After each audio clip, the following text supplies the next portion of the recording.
Hello વિદ્યાર્થી મિત્રો, કેમ છો બધા? મજામાં ને? મારી આ યુટ્યુબ ચેનલમાં આપ સૌનું સ્વાગત છે. તો આજે આપણે જોઈશું 11 સાયન્સ ચેપ્ટર 5 ઉષ્માગતિ શાસ્ત્ર એટલે કે થર્મોડાયનેમિક્સ.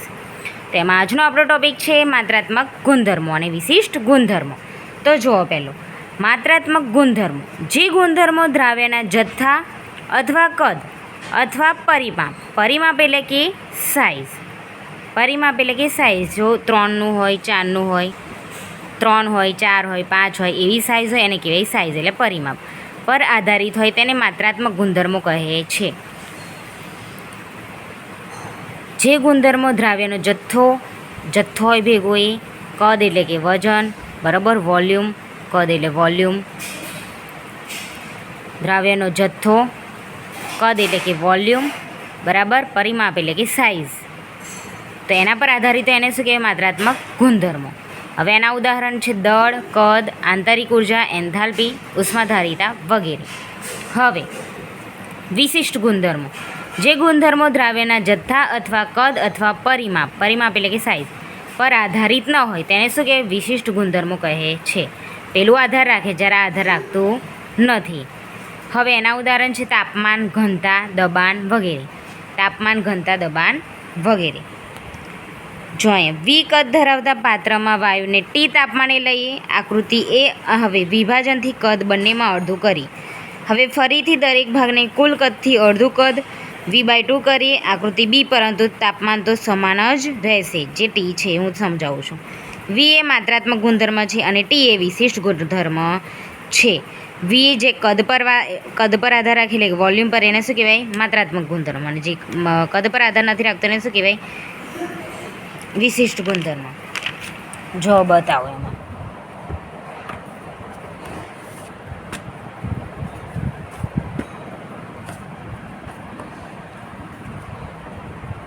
આ છે આ કદ ને તાપમાન. કદ અને તાપમાન બંને પર આધાર રાખે બરાબર. આમાં કદ ને તાપમાન છે.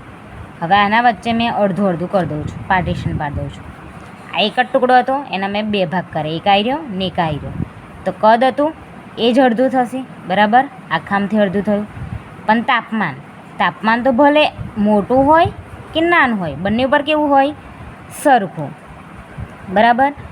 એક જ ટુકડો છે એના પર તાપમાન, અને આ 2 ટુકડા છે એના પર તાપમાન તો કેવું હોય? સરખું. આપણે હમણાં ઘરમાં રહીએ કે પછી ગમે તે સ્કૂલમાં જઈએ, નજીકની સ્કૂલમાં જઈએ કાં તો ઘેર રહીએ, તો બંને બાજુ તાપમાન કેવું હશે? સરખું. ઓકે. સ્કૂલ કેવી? બધા વિભાગોવાળી કેવી હોય? અલગ અલગ હોય બરાબર, 1 થી 8. હવે આપણે ઘરમાં રહીએ અને સ્કૂલમાં રહીએ, તો ઘરમાં કેવું હોય અને સ્કૂલમાં કેવું હોય? તાપમાન બે બાજુ સરખું, પણ કદ મોટું નાનું હોય બરાબર. એવી જ રીતના કદ એટલે કે વોલ્યુમ, તાપમાન એટલે કે જે તાપમાન હોય એ. હવે આપણે એક ક્લાસમાં છે, આ ક્લાસ છે અને આ બાજુમાં બીજો ક્લાસ છે. 2 ભાગ પાડી દીધા. આ બાજુવાળો ક્લાસ છે ને આ બી બાજુવાળો ક્લાસ છે, બાજુમાં છે. તો આખો છે ના કેવા છે? 2 ભાગવાળા. એક રૂમમાંથી 2 અડધા ભાગ કર્યા એ. તો આ ક્લાસમાં ટેમ્પરેચર અને આ ક્લાસમાં ટેમ્પરેચર બાજુમાં કેવું હોય? સરખું હોય. ટેમ્પરેચર કેવું હોય? સરખું, પણ કદ કેવું હોય? અલગ. આ કેવું છે? નાનું. આ કેવું છે? મોટું. આ એક જ છે, નાનું છે. આ 2 બાજુમાં કેવા છે? થોડા મોટા. તો કદ પર આધાર નથી રાખતું, પણ શેના પર રાખે? તાપમાન પર. તો આ કેવો કહેવાય? વિશિષ્ટ ગુણધર્મ. હવે મોલર ગુણધર્મ. મોલર ગુણધર્મ એટલે કે ઝાઈ-એમનું મૂલ્ય 1 મોલ પદાર્થ ધરાવતી પ્રણાલીના માત્રાત્મક ગુણધર્મ ઝાઈનું મૂલ્ય છે. જો n દ્રવ્યનો જથ્થો હોય તો ઝાઈ-એમ બરાબર ઝાઈ/n, જે દ્રવ્યના જથ્થાથી સ્વતંત્ર છે બરાબર. હવે આમાં શું કહેવા માંગે? જો પેલું વિશિષ્ટ ગુણધર્મ હતો એમાં કે આ એક બોક્સ છે બરાબર. હવે આ બોક્સ છે, એનું કદ ધારો કે 5 છે, તાપમાન ધારો કે 30 સેલ્સિયસ છે બરાબર. કદ 5 છે, તાપમાન 30 સેલ્સિયસ છે. હવે આ બોક્સને હું અડધું 2 ટુકડા કરી દઉં છું. તો આટલું થઈ ગયું. તો અડધું થઈ ગયું. 5નું અડધું કેટલું થાય? અઢી. તો આ શું છે? કદ. તાપમાન તાપમાન અહીં 30 સેલ્સિયસ તો ભલે અડધું થઈ ગયું, પણ તાપમાન તો કેવું હશે બેઉમાં સરખું. આ કોઈ દિવસ વેચાય ના વેચાય. કેમ? કારણ કે ભલે નાનું મોટું હોય પણ તાપમાન તો બેઉ બાજુ કેવું હોય? સરખું. તો આ બોક્સ છે એના મેં 2 ટુકડા કર્યા, તો ખાલી જે કદ હતું એનું એ કેવું થઈ ગયું? અડધું અડધું. પણ તાપમાન જે આના પર હતું એ જ આના પર ને આના પર રહેશે. તાપમાન બદલાય નહીં, બરાબર.